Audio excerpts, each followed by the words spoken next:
Well, welcome everybody to another Conquest call-in show, the show where it is all about you guys. We won't be the last, but we're definitely the first to be the one to get you guys make a show where it's just all about a caller-driven USC program here on YouTube. So make sure you're checking us out every Friday, and maybe brief on Fridays as we have no news. But I thought I owed it to you guys. I really did think we'd have a coordinator by now. Matter of fact, Matt and I both thought by now we would have a coordinator. Things have happened in the last 24 hours, actually, that probably have caused a hiccup here. But we decided, you know what? Let's just pivot away from that. We can talk about defense coordinators. We can talk about who's off the table, who's still around, and most likely the field, right? Because I'm trying to get the feeling, Matt, that it's going to be a situation. No one knows who the. I'm starting to think that the guy that's going to be the guy is going to come out of left field. It's going to come from, if you're a betting person, bet the field. Bet the ones you've not heard yet, because I'm getting a feeling it's going to be someone coming out of left field, which is fine, because the last time a name came out of left field for USC, it was a hell of a happy moment for Trojan family. So we will try to do that. We'll briefly go through what's going on with the defensive coordinator situation. We'll hit on some guys that have left into the portal and some guys that have popped in the portal that might be wearing Cardinal gold next year, or at least hopefully wearing Cardinal gold next year. Matt, what are your thoughts on the craziness that was the week that we thought would be a week where we'd have a defensive coordinator? So it was very quiet until I heard some rumblings from people you have been talking to, Tim, about Tony White, but then Nebraska ponies up the cash, which, perfectly expected. Nebraska knows Tony White's really good and wants him. Not too surprising. But then, Jen Cohen told Ryan Karchi of the Los Angeles Times in a Q&A that was published on Thursday in the Times that there are conference championship games still to be played. Oh, okay. So, now maybe Jen Cohen's throwing a smokescreen, and smokescreens are part of this. Like, you want people to follow the big shiny object, right? And you do something stealthy in the other direction, like that was Lincoln Riley, right? It was, he's going to LSU, and then sneaks under, goes to USC. So maybe Jen Cohen is executing a smokescreen, but she wouldn't just. I think she wouldn't just say this if there wasn't some connection to these conference championship games. And so, folks watching here at the Voice of College Football, if USC is indeed waiting for these conference championship games to be played, the name which probably, I'm not saying definitely, probably is at the top of the list is Pete Kwiatkowski of Texas. And you think about it. He was at Washington when Jen Cohen was there. He was at Washington when the Huskies made the college football playoff. So he has a recruiting entry into the state of Texas because he's with the Longhorns, but he can also recruit in the Pacific Northwest and on the West Coast generally. So that seems to be the angle, but no one's come out and said it directly. But that seems to be the angle. Now, see in the chat, Jesse Minter from Michigan. You could also say Will Muschamp from Georgia. You could also say Phil Parker from Iowa. But let's go through those very briefly. Phil Parker and Kirk Ferentz, that's basically a marriage. It's college football's equivalent of a marriage. Those two are joined at the hip. So, hey, if USC can pull Phil Parker from Iowa, oh my God, that would be amazing. But let's be real, not likely. And Jesse Minter, he's Harbaugh's defensive coordinator, rocking and rolling. He's about to make the playoff a third straight year. He gets paid plenty.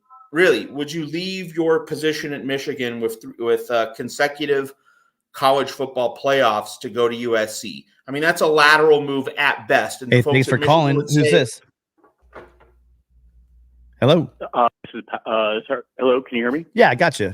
Hey, can you give me 1 minute? Let's let Matt finish. Let's let Matt finish really quickly, and I'll be right with you. Okay, thanks. Well, just so it's just not likely that Jesse Minter would leave Michigan for USC. And then Will Muschamp, you're working for Kirby frickin' Smart. You're on the verge of winning another national title at Georgia. Also, why would you uproot and move to USC? Now, again, it would be a grand slam if USC can land those folks. But being realistic, none of those three are likely to leave politically, which leaves Kwiatkowski of Texas as the probable guy that USC is looking at, unless it's a smokescreen. All right. Let's hit some calls. Yeah, sorry about that, Matt. Hi, what's your name and where are you calling from? Hi, guys. It's Dave from Iowa. Dave, how you doing? I'm good. How are you guys? We're just trying to figure out what's, again, we're like those kids that want to open the Christmas presents on New Year's Eve, on Christmas Eve, right? It's like we've been waiting and chomping at the bit. The names are out there. We've been teased. Anybody's been following any kind of social media. We have these guys coming out of nowhere that are these just like everything. The old days, it used to be on the message boards, right? We had the guys that had the inside information. It's not always a sure thing. And some of the information is actually true because this is a dynamic thing. Like, I think the White situation was legit. I think there was really some traction there. And at the last minute, they were able to swing in there and cover their bases. But what are your thoughts? You want to talk about DC or you want to talk about the transfer portal? Yeah. I wanted to talk about two things, or DC/transfer portal.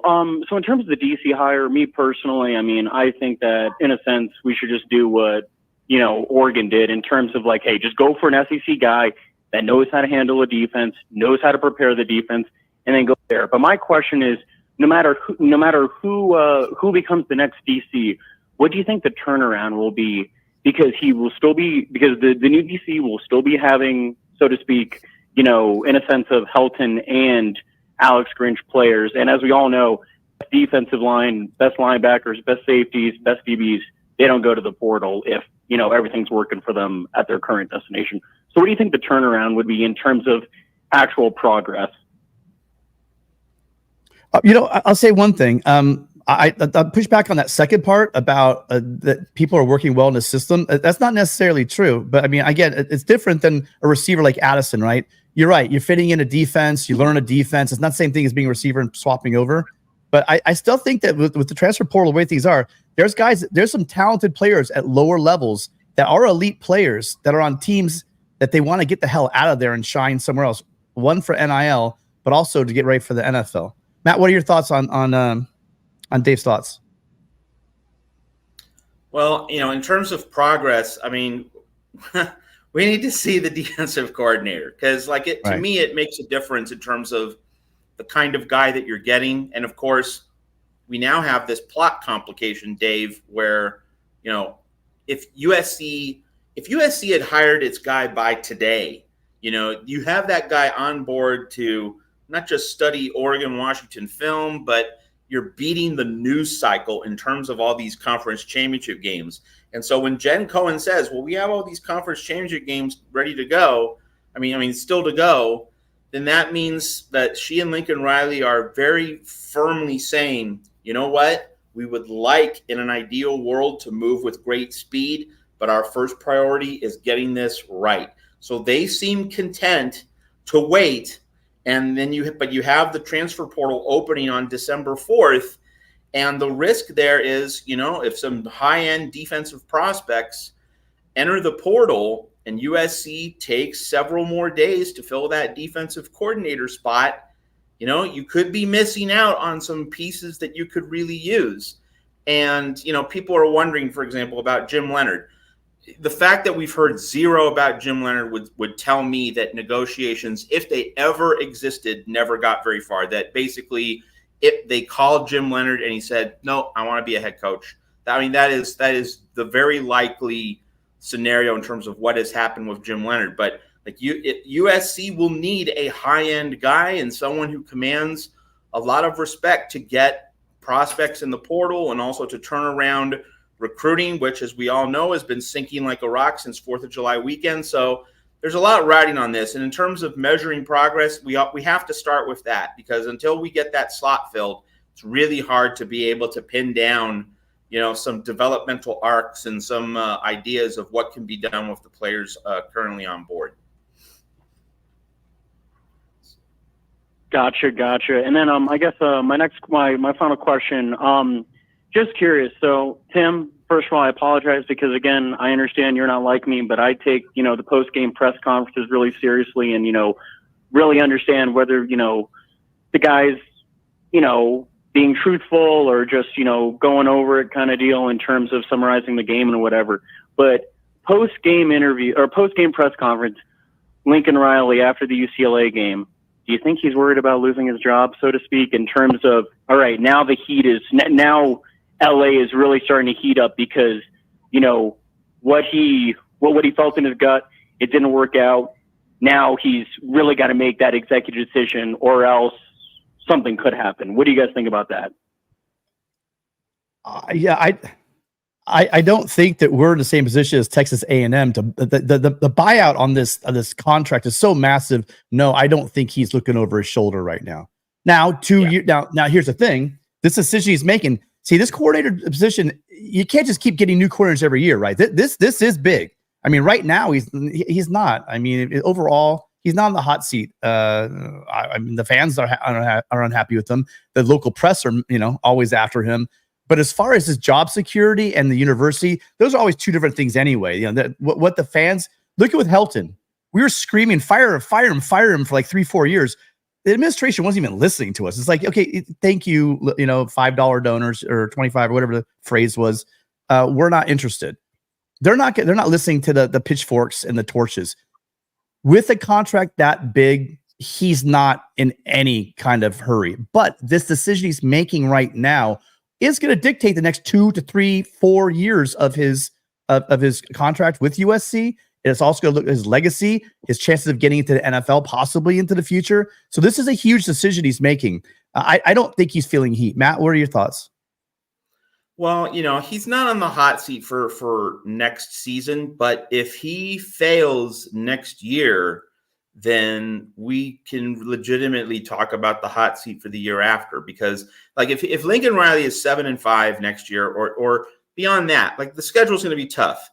But if we don't see significant progress on the defensive side of the ball, and if we don't get out of the 2024 season, not talking about this year, talking about next year, if we don't leave 2024 knowing that, hey, this thing's on the right track, then that really becomes Clay Helton style territory. So all in all, Riley's going to be coaching for the next 2 seasons at USC. I would take that to the bank.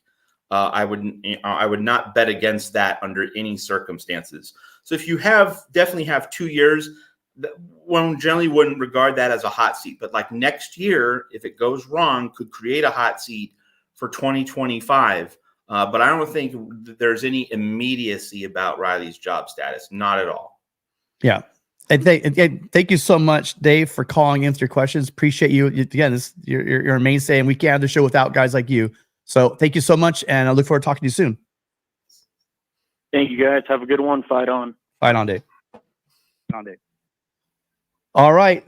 Next call. We got 4. Wow, we got 4 people in the queue. Sorry. Hey, 2 people. We'll try to move a little bit faster, but again, we want to honor people calling, so we're not going to go too fast, but we'll try to move along a little bit faster. Good afternoon. You're on with Dave. You're on with Dave. Sorry, Dave just left. You're on with Matt and Tim. What's your name? Where are you calling from? Hello, you there? Yeah. Can you hear me? Yeah. It sounds like you're in a car driving on your cell phone. Yeah, this is Gerardo from downtown LA. So I'm going to make it quick. I have a quick question for you guys. Transfer portal. Can you talk a little bit about the pros and cons of getting a quarterback versus simply nurturing the 2 that we have, the 2 young guys that we have in Nelson, versus bringing somebody like the guys from Oregon State? Just talk a little bit about that, please. And then I'm not going to say anything more because I'm driving. You be safe, Gerardo. Be safe. Yeah. So Gerardo, great question. This is a big topic. This is a big topic. I wrote earlier this week at Trojan's Wire, I think Lincoln Riley should be all in for Grayson McCall, the transfer from Coastal Carolina. He'd come in as a grad transfer, so he's highly experienced, but like he's a dual threat quarterback. He has the credentials. Like he turned Coastal Carolina into an 11-win team.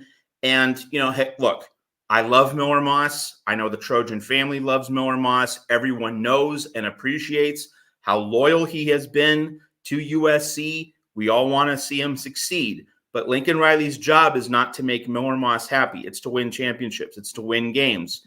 And I think having Grayson McCall in the QB room, if nothing else, folks, you need to at least make sure that if Miller Moss is your QB1, that he has a significant battle in training camp in the offseason with a top quality quarterback. I don't think you can just ride into 2024 in that murderer's row schedule saying Miller Moss is our guy and Malachi Nelson is our backup plan. I think you need that rental from the portal. And if Miller Moss can beat out Grayson McCall, well, then that's great. That's wonderful. But we can't. It's not as though you just give Miller Moss the keys because he's waited several years. He has to be worthy of the QB1 designation. So I think USC should definitely make a run at Grayson McCall. And just reading between the lines in terms of other portal developments, Dan Lanning and Oregon seem to be focused on getting Cam Ward of Washington State. That seems to be the way things are pointing in Eugene for next year. So you need a guy who can go head to head with Oregon in the Big Ten, also Washington as well. Washington's probably going to look for a portal quarterback as well. And I don't think you can just rest with Miller Moss. That's not a winning hand of cards. Well, you also have, again, you have so now Malachi Nelson's had a year, so he'll be a redshirt freshman next year. I want to address the question I think you were asking, Gerardo, and the fact that long term, Matt. Now, I'll turn this back to you in a second. You bring in a 5-star quarterback, and you had Miller Moss was not his guy. He did not recruit Miller, but he inherited Miller. But you bring in Malachi Nelson, and so you have a situation where you're bringing guys in. But if you look at the past, the guys he's brought in, he has been known to bring in transfers. And so, are you going to be a hotshot 5-star recruit? And we have Julian Lewis coming from Georgia, who's committed to USC. And you start saying, okay, so I commit to you, I come in, and then every year I'm fighting for my life because there's a new guy coming in. I get it. At top programs, that's the way it is. That's the way it should be. But at what point do you have diminishing returns on the fact that, it makes it a little more difficult to recruit those top end quarterbacks to come to your school? Matt? That's very possible. But Julian Lewis is a 2026 prospect. I don't think he would look at this situation and be overly concerned. And, we saw Malachi Nelson in the spring game, and I know that he had some injuries. So that's a mitigating factor. But nevertheless, he wasn't all that far along in terms of his developmental arc. And, of course, with Caleb Williams there, just how many snaps were going to be available for them this year. And that's why this bowl game, if the bowl game doesn't mean much of anything for USC except for this. This bowl game is huge for getting a look at Miller Moss and Malachi Nelson. It's going to be really interesting to see where they are in their development, what they show. And then we can have an even deeper conversation about, what USC needs to do with its quarterback room for next year. Yeah. And then it's not ever going to be, that's one thing, defensive tackles, left tackle. These are the issues we're going to have. We seem like we have the trouble getting the guys. I don't think we're ever going to have a quarterback issue, but again, Gerardo, I've thought about that myself. We had Cam Ward coming out there and a number. I mean, we're going to see it every year. Just going to be a ton of quarterbacks looking for a home, and we're always going to be a hot destination. So I think we'll be okay on quarterback. Josh Kelly's probably going to be attached to wherever Cam Ward goes as well. So, because I'll tell you, Matt, Cam Ward would be great in the Riley system as well. For talking about getting players. I don't know how much money Oregon's throwing at him, but I think all things being equal, throw NIL out the window. Going and playing quarterback for Riley has got to be at the top of the choice for any young quarterback, especially someone with a skill set like Cam Ward. Anything else for us, Gerardo? No, that was it. I mean, because we know that Oregon and Washington, they're going to keep upgrading their quarterback room, especially with the people they're losing. So they may be in the same situation that we are, but we can't fall behind. And hoping that Malachi will be great, a year or 2 years from now until the new freshman guy comes in. So I totally understand what you guys are saying. Yeah. Thank you so much. Thank you so much. But we don't really, I mean, like you made a good point, Matt. He had an injury. He was unable to throw. basically up until the spring game, and a true freshman in the system. I shot some really cool video of him just constantly with getting tutelage from both Riley and Caleb. The entire, you just see it all the time where he's just there shadowing. So I think he's going to be good. People forget, we're all forgetting that Malachi came in as a highly decorated, very highly rated quarterback. So I am interested to see where he is in year 2, but there are a number of transfers that are going to be available. So again, thank you so much for the call. Next caller. We got 6. Well, we got to move these faster. I say that every time, Matt. We got 6 people piling up. Thank you. Who's this? And where are you calling from? Hey, how you doing? It's Craig. Craig? Yeah. And where are you calling from? I'm calling from New York. All right. Thanks for your call. What's on your mind? How you guys doing, man? I'm just thinking, like, are we missing the boat by not having a defensive coordinator on Friday? Like, I don't understand. Like, we had a month already. So I just want to know if you guys think, are we missing the boat as far as, like, recruiting and, being on top of these transfer guys? Like, are we missing the boat by not having a defensive coordinator already? Well, it's big. Okay, so here's what we got to remember: this is just for the grad transfers. Am I right, Matt? Correct me if I'm wrong. And then on, I guess it's Sunday night is when the transfer portal opens up for everybody. Thing is, Monday you can't morning, hire yeah. Sunday morning. So you can't hire who's not available. I don't think that you should be in a rush to grab someone for the portal to be in there. You're making a multi-year decision right now. So if you have to miss out on a couple of guys in the portal, so be it. You need to get the best person available. Although we don't know anything, there have been back channels going on. They know who their options are, I think, at this point. And obviously, clearly, they are waiting for someone who's not available right. In the perfect world, they would have someone in place right now. But it looks like the people, like Matt said earlier, I don't know if you missed it, but I mean, if a guy like Jim Leonard was available, right? Aranda got sewed up. So did White. They're not going anywhere. I think they've done their due diligence and went after the guys that were hot candidates to become the DC at USC, but they're just not available. So now it's the waiting game. And then the question is, how long can you wait? Can you wait all the way up until January? These are questions that they're going to decide. I think there's a sliding scale of how long you could wait for these guys. Matt, your thoughts? Yeah, I mean, here, look, folks, here's something we don't know. We do not know just exactly how many candidates USC has interviewed. We don't know that. And I've seen over the course of the week some people saying that Lincoln Riley would not allow Jim Leonard to hire his defensive staff. That's not a confirmed report, or at least I haven't seen any high-end major news outlet confirming that. Now, maybe it happened, but I have not seen confirmation of that such that we should treat it as fact. I think we can still put that in the realm of speculation. But, there are some really good candidates that were available after their team's seasons ended last Saturday, November 25th. And we don't know if USC's been in contact with those candidates, like Tom Allen. That's one. Tony Gibson, the defensive coordinator at North Carolina State. That's two. I certainly hope that USC's been interviewing those candidates and got told no, because at least that would show me that it's interviewing top tier candidates. Like USC can't control if these guys say no, but you can certainly control whom you look for, how wide a net you cast.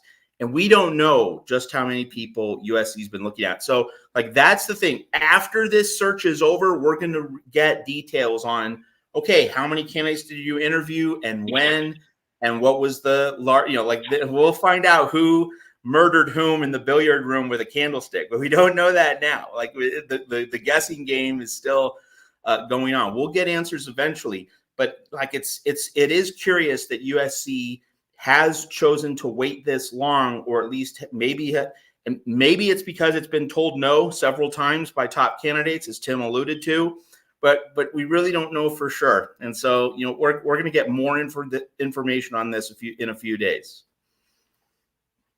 Yeah. Okay. I have one more question, guys, quick. I just want to know how important do you guys put as far as a coach's ability to be a great recruiter versus, you know, him just having this top 20 defense? Like what would you guys rather have? Like one of the top recruiters in the nation as our defensive coordinator, or somebody that you know? Matt's gonna say exactly what I'm gonna say. Just has, you know, a top defense. You can coach the hell out of football. Yeah, That's number one. Period. Yeah. Give me a dude. Give me X's and O. Folks, Dante Williams, great recruiter, can't coach his way out of a wet paper bag, net minus, right? Give me the guy who can coach football, and the recruiting can be secondary. You can find some recruiting rock stars to populate the lower end of your coaching staff, but the defensive coordinator, he needs to know his X's and O's, period. Yeah. So give me an X's and O guy. Give me a top 10 coordinator that's shown that he can put up teams out there that will keep points off the board. And generally, that guy's also a guy that brings in the kind of dudes that will develop, because you can't have those defenses without development. So they kind of go hand in hand. Bring me in the guy that's a top-notch X's and O guy that will bring on a staff that's going to develop these guys. And let's face it, like Matt just said, then you bring in the Ed Ogeron as your defensive line coach, or you bring in another Dante Williams as your secondary coach, who's a lights out recruiter. And then, because really, that's where the relationship is with these kids when they're in recruiting. It's with their position coaches, because that's what they spend. They don't spend a lot of time with the defensive coordinator. They spend all their time with their position coaches. So they build those relationships. So give me an X's O guy who can put together a hell of a staff, and then let those position coaches do the recruiting and get your lights out guy who's going to be that Eddie O that's going to bring in the guys from around the country. Yeah. And you know what? And like I said, if you've got a staff that's there developing kids and getting them to the NFL, that recruits itself, right? Look at Alabama, look at Ohio State, look at Georgia. That's what they do. They've got great coaches, but they're getting kids to the league. That alone sells your program. We got to move on. But thank you so much. Let me just step in here. So Adam, Orgeron is not an X's and O's guy. Yeah, that's the point. That's the whole point. He's a guy for recruiting. He's a guy for culture, your locker room. He's not your X and O guy. You're hiring your defensive coordinator to do that, but Orgeron would be, you know, like if you wanted to make him your new defensive line coach, like that's how you organize your staff. Your coordinator has to be the X and O master, scheme, personnel, how to utilize guys, plug and play. He has to nail the X's and O's. And then what Tim is saying, and I'm told we fully agree on this. Your position coaches are the guys who need to be about the recruiting, the culture, the attitude, and so on and so forth. That's how you. And that's Orgeron.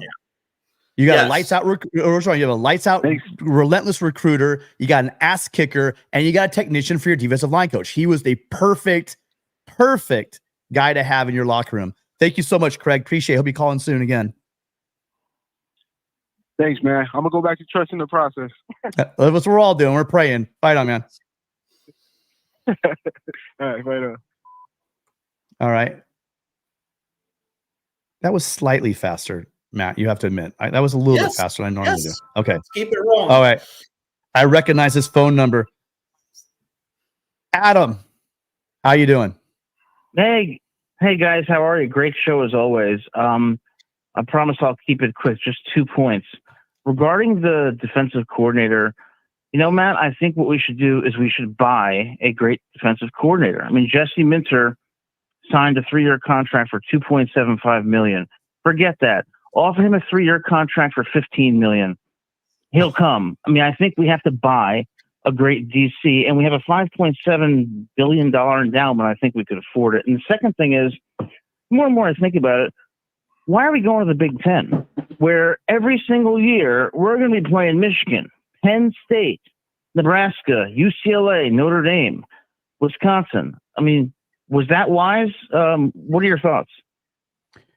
Really quick, sorry, I totally just joined it, but listen, guys, we got 210 of you guys right now. Down there below Matt in the corner is a little subscribe button. Make sure you hit that subscribe button, because any day now, any day now, we're going to hear who our defensive coordinator is. The second that does happen, we will, that afternoon, be going live, and we will stay on the horn as long as you guys want to talk, to celebrate, to commiserate, whatever we're going to do. It's going to be one of the two, probably not even far between, right? So we'll be here for family therapy, or we'll be here for the first Trojan family party, I'm sure, depending on who's hired. But make sure the only way you know those, if you hit that down that corner right below Matt, it says subscribe. Hit that subscribe button. Also, if you haven't already, make sure you're following myself and Matt on Twitter. The Trojans Wire and myself. We as soon as we hear anything at all about this search, we're gonna get it out there to you guys. I'm also on Instagram, at the same handle. So make sure you have us there and make sure you're subscribing. I'm sorry, Adam. Sorry about that. Real quick, Matt, what do you think? Adam, I'm on Team Big Ten. I have always said since the position came open that getting a guy with Big Ten working knowledge would be a best case scenario for USC because that's the conference you're going into, and that's why and we haven't heard much about Tom Allen. And I've been high on Tom Allen. I think a little higher than Tim has, but Tom Allen, here's the thing. People are scared. USC people are scared of Tom Allen because, you looked at Indiana. What did Indiana do? Not much. He had that one really good pandemic season, but of course, that pandemic year, 2020, was an outlier. And Indiana's usually getting flattened by the Michigans and Ohio State. So that scares people away from Tom Allen. But he was a good defensive coordinator before he took over for Kevin Wilson at Indiana. And, he took 2- and 3-star guys and molded them into solid players. It's a lot like what Iowa does, but of course, Kirk Ferentz and Phil Parker, they have a more established track record at Iowa. And of course, they're able to win their games 13-10, 15-12, whatever, whereas Indiana is usually losing games. So that makes Tom Allen seem a lot worse. But Tom Allen, just as a defensive X and O guy, he's really good. And that fits into our conversation about how you don't need a rock star recruiter as your coordinator, just someone who, is a master at the schematic aspect of football. Tom Allen did not have the athletes at Indiana to be remotely competitive, but you give him USC athletes. I think that would be an amazing fit. And, so he's been available, he's been on the market, but we're hearing absolutely zero, and nothing seems to point to the idea that there's mutual interest between the two. But on the larger topic of, getting a Big Ten guy, yeah, that's where USC should be looking. That's why Jim Leonard was number one on my list the whole way. And, if USC can get someone credentialed and good from the Big Ten, that to me is a best case scenario, but we'll see what happens. And we got someone waiting. I agree with you 100%. Oh, okay. Sorry. No. Go ahead. I was saying we have someone waiting 17 minutes right now. If you're there, we'll be getting to you soon. Sorry, just let you know. I'll just be 30 seconds. My feeling, guys, is look, you go to Jesse Minter and you say, Michigan is cold and dreary and depressing. LA is beautiful. We're going to triple your salary. Spend the money and you will buy a great coordinator. As far as Benny Wiley goes, I know there's been a lot of criticism of him, but quite frankly, I want players who know how to condition themselves and who have the commitment to go in the weight room and develop themselves. I'm not so convinced that it's Wiley who's the problem as much as it is the players. But again, I say buy a defensive coordinator. But great show as always. Thanks for taking my call, guys. Yeah, appreciate it. Thank you so much for calling Fight On, Adam. Yeah, well, I'll tell you this. He might need to triple the salary in order to afford housing here in Southern California, because what you could buy in Michigan compared to what you can buy somewhere in Palos Verdes Estates is quite a different story. Just want to say something before we take this next call. You know what Lincoln Riley could do? Donate a couple million of his salary. Yeah. How many of us are doing that? Okay. That's a great thought, but he's not like in a Jim Harbaugh position yet before Jim did a little restructuring situation, Caller, hi. Thank you for calling in. What's your name? Where are you calling from? This is Jackson Johnson from Alabama. How are you guys doing tonight? We're doing great, Jackson. How are you? I'm doing pretty good. Matt, I saw your article where you were talking about how USC is likely waiting on the Texas defensive coordinator to take the job offer as defense coordinator for USC. That would be pretty big if that happened. Well, it would certainly be interesting. And hey, folks, you want to listen to the Jacksonian, you want to watch the Jacksonian on YouTube, the Jackson Johnson's regular college football show, definitely check out the Jacksonian. In terms of Kwiatkowski, now, if he is announced as defensive coordinator, we'll be able to talk a lot more about him. But just like the main thing about him, I mean, I mentioned earlier, he can recruit in the state of Texas. He can recruit in the Pacific Northwest. Jen Cohen knows him well, is very comfortable with him. So you can see how this would happen and why USC would pursue Kwiatkowski. My main reservation about Pete Kwiatkowski, he was an excellent defensive coordinator at Washington. He was a rock star, got the Huskies to the college football playoff, working for Chris Peterson. He is part of the Chris Peterson coaching tree. Like he developed into a big name in this business because of Chris Peterson. And so the question mark, the doubt that lingers over Pete Kwiatkowski, how much of his rise in the profession is due to him? How much of it is due to Chris Peterson? That's the big question that would hang over USC if it does indeed hire Pete Kwiatkowski. Yeah, because that goes all the way back to Boise State, right? He was with Boise That's State right. and moved with them to Washington. Yeah, good point. Very good point. What else you got, Jackson? Well, I know that y'all talked a little while ago about Grayson McCall, about how USC needs to get him. But what about Cam Ward? I mean, you think he might want to shake the trail dust off of Pullman, Washington, and possibly go to LA to play at USC? He's got a hell of a skill set. Jackson, the word on the street, Jackson, is that he wants to go to Oregon and Dan Lanning. Ooh. Wow. That would be a big win for the Donald Ducks if they get him. But hey, Jackson, I like Grayson McCall more than Cam Ward if you compare the two. Oh, Yeah. man. And you know what Will Stein has done this year, putting up the numbers with Bo Nix. I mean, that hasn't gone unnoticed. So that would be a huge feather in the cap. Oh man, what a bad pun, not intended for the Ducks. But I would say I wouldn't count Riley out of anything. I really wouldn't. If Riley wants to dig in and say, "Hey, I want this dude," because I'll tell you what, think about Cam Ward. He's got one of the quickest releases, and he makes quick decisions.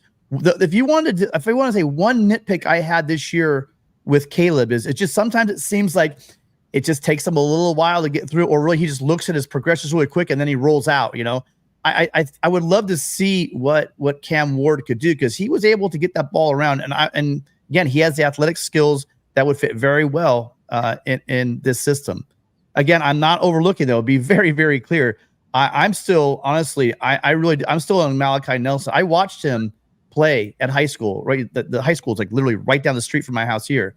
And I watched him play against Bosco in a playoff game. I have seen with this guy, there was a reason why he was one of the top quarterbacks in the country. Adding a second quarterback is going to be great, because remember this also, Miller Moss, he's got basically one more year to play. If he doesn't win that race in spring, then who does that leave us at quarterback? Because they didn't pick up a quarterback, and I don't think they have a beat on a quarterback in this recruiting cycle. So they might need to get somebody in the portal. So there's that thought as well.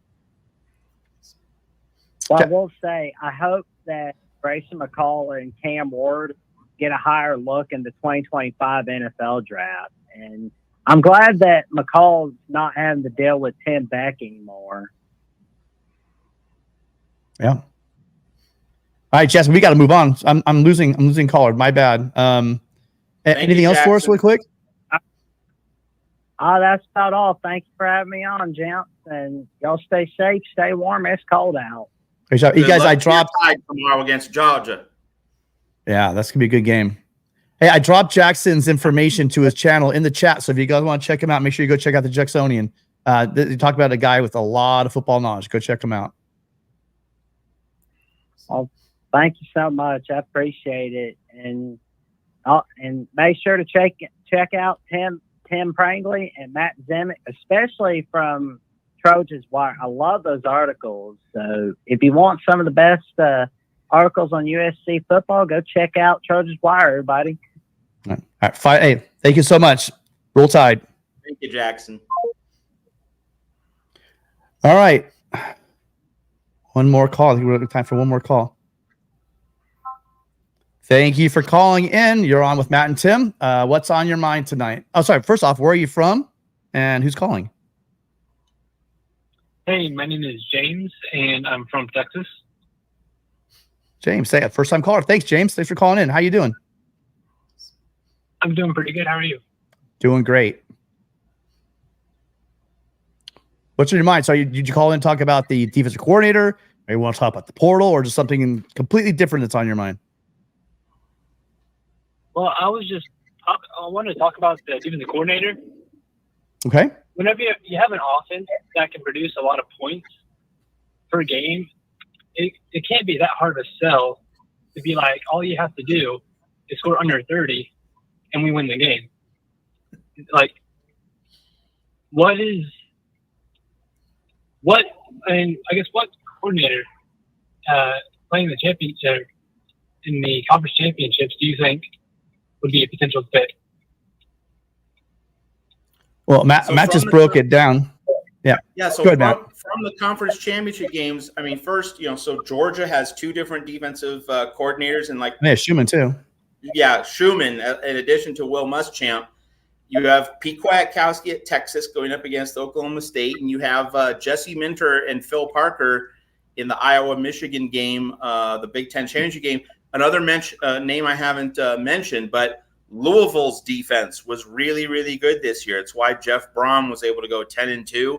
Ron English, who, he's at Louisville right now under Brom, but he used to be Michigan's defensive coordinator. So that's a guy with Big Ten knowledge and experience, and is very well regarded in the industry. So Ron English could be, an under the radar name with a Big Ten connection and a Big Ten pass. So those come to mind as the main names. I mean, I doubt that USC would be looking for a coordinator from the Mountain West championship game, the Sun Belt championship game, the other lower end championship games. It's mostly the Big Ten, Texas, Kwiatkowski, Ron English, Louisville, and either of Georgia's co-coordinators maybe trying to peel them away from Kirby Smart. Yeah, that's a heck of a list there for you, James. Anything else? That's my question. Thank you. Oh, that's awesome. Thank you so much. Thanks for calling in. Hope you call again. All right. Have a good one. You too. Fight on. I had a super chat. Let me get back to that really quick. And we got another call. Thanks for calling. You're on with Tim and Matt. What's your name? Where are you calling from? Hi, this is Erica from Illinois. Erica, go Hawks. How you doing? I know that voice. Great. How are you? We're doing good. We're coming after your defensive coordinator. What do you think? Yeah, I don't think that's happening. That's actually why I was calling. First of all, I've been listening to more USC stuff because the situation's fascinating, given that USC is the polar opposite of Iowa in a lot of ways. You guys have offense, we don't. We have defense, you don't. But as far as Phil Parker coming, I don't think that's happening, and I'll tell you why. Number one, everyone probably knows he's very, very loyal to Kirk, and Kirk is definitely not leaving after this year. That's what all the arrows are pointing to. So that's number one. Number two, he's had offers for both defensive coordinator and head coach elsewhere a ton of times. Yeah. He has never left. Yeah. Yep. And he loves Iowa so much, I don't think he's going anywhere till he retires. So I don't think money is important as long as he's obviously paid and he's paid well enough.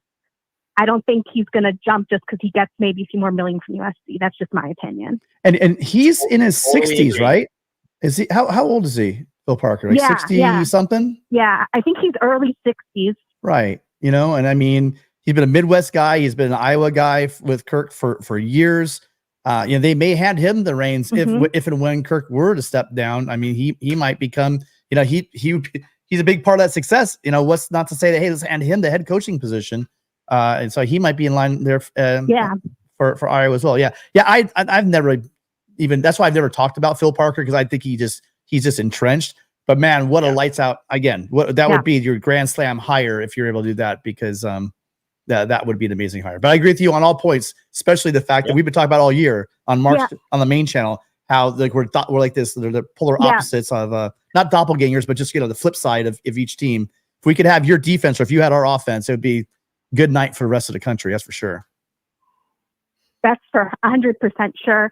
The other thing I wanted to say as well is another kind of counterpoint as to why Phil Parker probably won't come. I think the only job he might ever considering leaving for would be Michigan State, because he's Michigan State alum. That's where he played college ball. I think that's maybe the only one he'd ever consider, but even that, I don't think he would do it. So I don't think he's also going to be someone who's into the West Coast. He has his whole life in Iowa. He's got family there, his whole family there, etc. He's not going to move to the West Coast and leave his family behind in Iowa. There's no way. Well, let's give him one weekend in Palos Verdes Estates, and then we'll try that one. We'll test that theory. But I agree. I mean, again, California is not for everybody. It's for me. I love it, but it's not for everybody. And people that I don't say that in any offensive type of way. I don't mean it like that. No, I agree. A lot of people here think that, why wouldn't you want to live here? Well, there's a lot of reasons people don't want to live here, but this is not a call. This is not a show for that. Erica, thank you so much as always on both Mark's channel and our channel for being so supportive. We appreciate you so much. Yeah, thanks for taking my call. I appreciate it. All right, bye, Erica. Go Hawks. Good luck to the Hawks, man. I tell you what. Do you see it upset, Matt?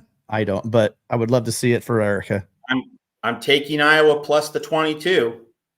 Right? No, I'm saying money line. You can take Iowa straight up? No, not straight up.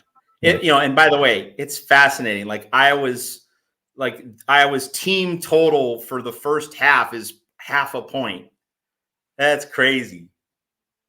Yeah, before we get to this next caller, really quickly, the news came out that JT Daniels also is medically retiring. Once a Trojan, always a Trojan for life. This guy just has not ever caught a break. Going back to, he had that first year, that first half, he was just doing so well. Typical USC offensive line lately just gets him laid out, hurts his knee, and then just seems like from that moment, he had a beautiful first half, was just flying in his career, great start to his career. And then that happens. It just seems like ever since then, it's just been injuries. And now what finally has dead him in, like a lot of quarterbacks, is head injuries and concussions. So we wish him the best. He's going to go into coaching. Just a great young man from a local high school here at Mater Dei High School. Just hasn't had a break. Matt, your thoughts on any of that? Yep. Hopefully coaching gives him a long and lucrative career in the football industry, not able to, launch his playing career because of all the injuries. So hopefully coaching gives him a path with success, because he certainly deserves it. And we're all pulling for him. Fight on, JT. Also, really quickly, we have almost 250 on the line. Listen, you guys, right below Matt, down there in the corner, make sure you're hitting that subscribe button in the corner of the screen there. It's the only way we're going to go live as soon as we can after we get the news of defensive coordinator. Hopefully that's coming soon for my sanity, for the sanity of the Trojan family. Also, make sure you're if you have a Twitter account, make sure you're following us on Twitter or on Instagram, Tim_Prangley, and then Matt Zemek at Trojans Wire. Make sure you're following us, because we'll give you the most up-to-date information that we have our hands on. Okay, just want to get in one thing. So when the defensive coordinator is announced, we're going to have a live call-in show. Just a few points to hit on there. If the hire is made over the weekend, and let's say it happens Sunday afternoon, which is entirely possible because Jen Cohen, Lincoln Wright are waiting for the Saturday conference championship games to end. Then you have the college football playoff show on Sunday morning. So maybe something happens Sunday afternoon, Sunday evening. If it does, Tim and I probably would be able to come on within like an hour of the actual announcement. But if it happens on a weeknight, next Monday, next Tuesday, or a weekday, I should say, Tim has a day job. I do what I do at Trojans Wire, but I'm kind of like, I'm not like on an hourly clock, a time clock. I don't work a 9 to 5 job. It's basically just posting stories at Trojans Wire. But if it happens on a weekday, then the show would probably be late afternoon, early evening. So if the hire is made at like lunchtime, we wouldn't be able to go on until the evening. But that's how this would work in terms of our instant analysis reaction show for the defensive coordinator hire. So just want to spell that out. On a weekend, we can pretty much get things rolling almost instantly. If it's on a weekday, late afternoon, early evening would be the likely start time for our show. Yeah, and sorry, thank you for hanging there, caller. What's your name? Where are you calling from? Hello? Hey, can you guys hear me? Yeah, we got you. What's your name? Where are you calling from? Oh, I think the connection's bad. It's all dedicated. I'll give you guys a call back really quick. Sorry about that. We can hear you. We can hear We you. can hear you. Just go ahead. Okay. Oh, we got another call. Oh no, they hung up too. Well, we'll give that caller a second to call in. But just a special thanks to, again, this is all about you guys. We really appreciate it. We got 240 people still here with us. You guys make sure if you haven't hit that subscribe button really quick so you know when we go live. Also, thank you really quickly. A big special thank you to Dave from Iowa, Gerardo in downtown LA, Craig from New York, Adam from Georgia, Jackson from Alabama, James from Texas, and of course, we really love every phone call. And we can't get to all of them because I know the game's coming right now. But caller, what's your name and where are you calling from? Hey guys, it's Mike from Huntington Beach. How you guys doing? Mike, good to hear from you again. How you doing? Yeah, Sorry, Mike. Before I forgot. Mike, sorry. And Erica, I can't forget. And Erica from Iowa, sorry. And Erica, thank you guys. You guys what make happen. Mike from Huntington Beach, here's one more. Thank you so much, man. What's on your mind? Nothing, man. It's been a roller coaster 2 weeks, just like the whole season, right? I mean, I've been living on Twitter for the past 2 weeks, just trying to figure out X, trying to figure out any information there is possible. But I just have a question for you guys. You know, I'm kind of under the impression I think they have their guy, and I think their guy is probably coaching this weekend for the conference championship. That's just my opinion with it. How does it work if, you know, do those coaches do they have to wait until after the conference championships are done to make an official announcement? Or let's say if they make it to the playoffs, do they have to wait past that? I just want to know, like, how does that work? Yeah. So remember when Lincoln Riley got hired by USC and Brandon Sosna, who is Mike Bohn's assistant, he said after the fact, we needed Oklahoma State to beat Oklahoma because that prevented Oklahoma from going to the Big 12 championship game. Here are the rules of engagement, as it were. You can talk to a coach's agent. You know, you can feel things out behind the scenes, but you can't do a direct job interview until after the regular season ends. That's really how it goes. You can make the behind the scenes inquiries to his people, to his entourage, or whatever you'd want to call it, but you can't line up the job interview until after the regular season is over. So, you know, if USC thinks it has Kwiatkowski or maybe Glenn Schumann of Georgia lined up, they haven't had the job interview yet, and they can't have the job interview until after the conference championship games are over. You know, Mike Bohn and Brandon Sosna, they talked to Lincoln Riley in the hours after that Oklahoma State game ended, and it was because Oklahoma did not go on to the Big 12 championship game. So that's really how it works. So in terms of, you know, if USC has its guy from one of the teams on conference championship Saturday, the earliest we could get an announcement would be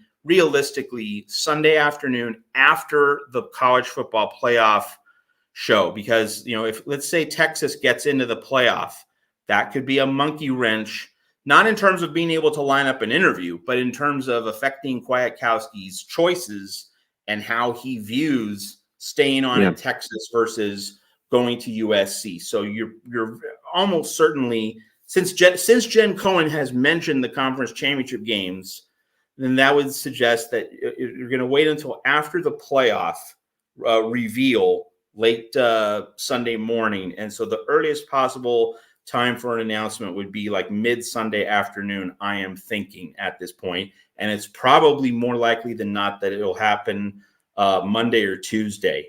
That's my informed guess, but it is ultimately just a guess. No, I appreciate you even saying just a guess instead of saying per sources and everything like that. I see on X about every single day. Yeah, dude, be careful. All right, guys. Well, Mike, I'm just excited.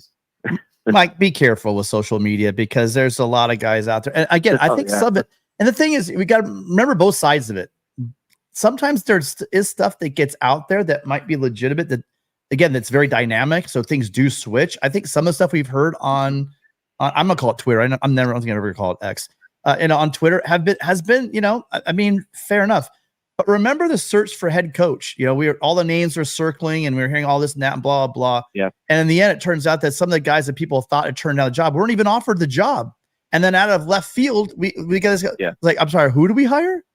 Wait, we're gonna have a press conference with who in the morning? You know, it blew everybody's mind. And I think now that you have Heritage Hall being run by just a different group of people, it's been very tight-lipped. You know, very, very difficult to get any leaks and in general information. Hey, whoa! Huge breaking news! We have the guy. This is a stunner. D'Anton Lynn. Pete Thamel just tweeted this out. Holy cow! D'Anton Lynn is the guy. Wow! What? Wow! Are we serious? Okay, so that's live. Wait, we're breaking news, Matt? Hold on. Broke. Okay. Holy smokes. Geez. You know what, Ducks? You're going to have to wait, I think, Ducks. I don't know, Matt. I don't know if you can pull. I don't know if you can throw a monitor on or TV on or something, but. So, guys, that's that news. Matt just broke it. D'Anton Lynn from the defensive coordinator for Pete Thamel via you, Matt. That's the news, and Thamel is a source that is not one of those sources we're talking about. This is a social media source that you can take to the bank. It looks like the defensive coordinator for UCLA, and you know, I swear I wish I would have said more about this. Things are unraveling over there in Westwood. Things are really unraveling over Westwood. You know, they lost Dante Moore is in the transfer portal. There's all kinds of issues going on. And it now looks like we just took their hot new defense coordinator from the Bruins. Talk about rivalry. Amazing news, Matt. Okay, you know, so folks, I have to go to Trojan's Wire for this. I have to go to Trojan's Wire for this, but then we can reconvene later tonight and do a D'Anton Lynn show, okay? Sounds good. How long do you? All right. How long, Matt? How long do you need? I need at least an hour to get some stories up.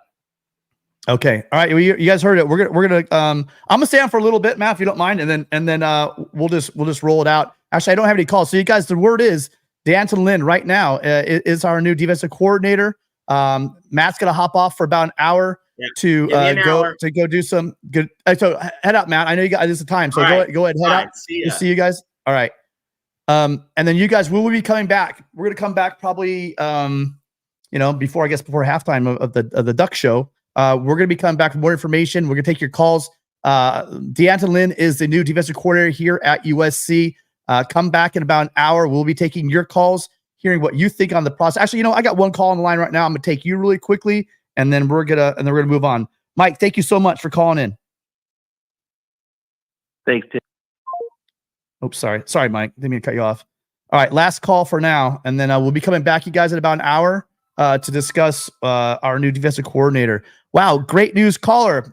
What's your name and where are you calling from? George, calling from Tennessee. George, thanks. I'll follow you from Tennessee. Thanks for calling in. Yeah, loud and clear. How you doing? All right, good. I think we just got the news about the defensive coordinator. Yeah, it looks like it's D'Anton Lynn from UCLA. That's right. Yeah, I can't hear I turned the TV down so I can't hear you, but trying to just talk to you. But that's awesome. That was a guy that just watching UCLA play and watching their pathetic offense.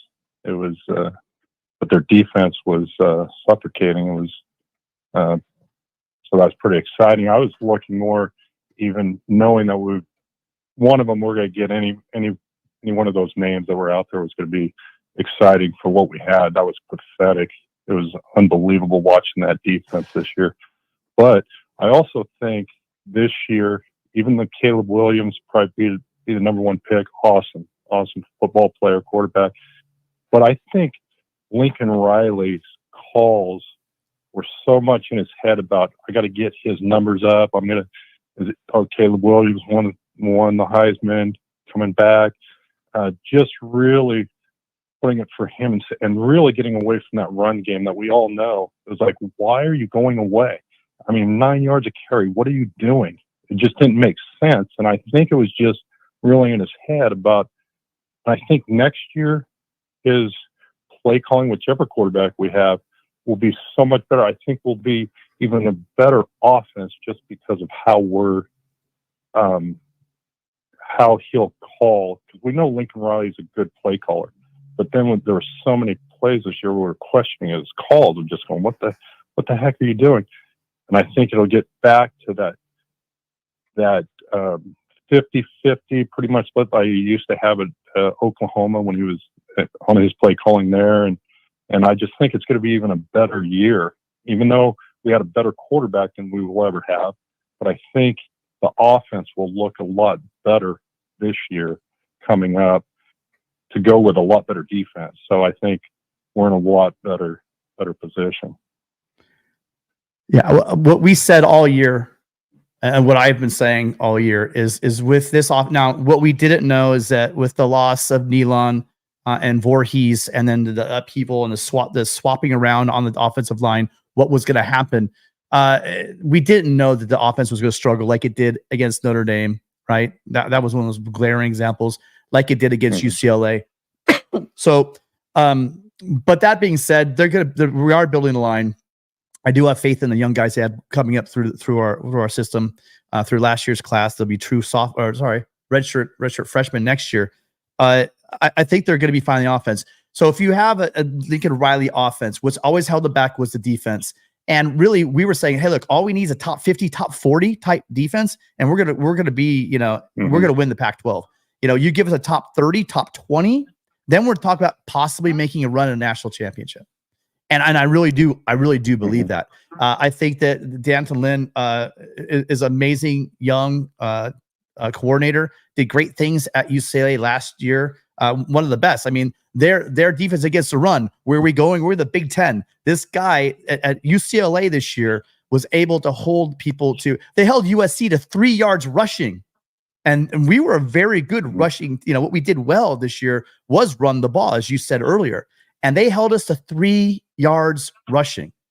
And that's our new defensive coordinator going into a run-heavy Big Ten conference. So there's a lot to think about, you guys. Guys, in the chat, go ahead and call in. I'll take a couple more calls, but I have one more super chat. Actually, I have 2 super chats I got to cover. But I really appreciate your call. I'm sorry, what was your name? Where are you calling from again? George from Tennessee, right? Tennessee. Yeah. And you're a Trojan fan? All the way out there in SEC country? I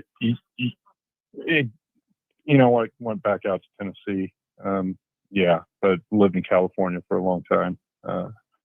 Actually played football, college football, California. But the one thing is even with our defense, just when you watch UCLA, they're very disciplined. And they stay in, and they don't even have the players ranked. Yeah, they had some great front seven. But overall, if you take rankings and you take stars, you can look at them and they're disciplined. You can't get outside of them. They're forcing everything back to the players. Our USC's defense is crushing down the offensive tackle, but it's leaving a wide open containment. Our containment was absolutely pathetic. Anybody could get outside. That's why every quarterback looked like he's Heisman Trophy candidate over Caleb Williams. When you're watching the game, you're like, dude, look, they're just running at will 20 yards down to, it's 3rd and 19, first down, just on a scramble and a run, because we had no containment. And that wasn't the players. That was our scheme that he just had a crud. And even when you're watching your inside linebackers coming up, feeling right behind where we're slanting, they're filling in that side also. It's like, it's just like, that's teaching. That's just coaching. You've got to be able to coach and have your players in position. So that's why I said any defensive coordinator we get will be head and shoulders above. We're going to be a better defense. We are going to be going. It's going to make him look great, because all of a sudden our rankings are going to be up, and I can almost guarantee it'll be top 50 above. 50 is low. We'll be top just because we have the players. You can't go, oh well, we don't have anybody recruited. Our defensive backs weren't good. Our linebackers weren't good. Our defensive line wasn't good. It's all garbage. We got the players. It's just teaching them where to be. What's their responsibility? You watch this year, guaranteed our rankings will be higher just because we have players. We have players. So that wasn't the problem. It's when you know football and you're watching it, you're going out of position. What are you crushing? What are you doing long arm with your outside linebackers crushing on the inside to the tackles and leaving the outside exposed like nobody's business? It's just like it was at will. Just run outside, first down, for 3rd and 16. Oh, they get 17. It was like that every single game, every single play, and you're like, wow, our outside linebackers aren't doing a job. No, our coaches, that scheme is horrible, and his play calling was horrible. And the discipline I talked about it all season. That's all I have. I don't want to keep taking.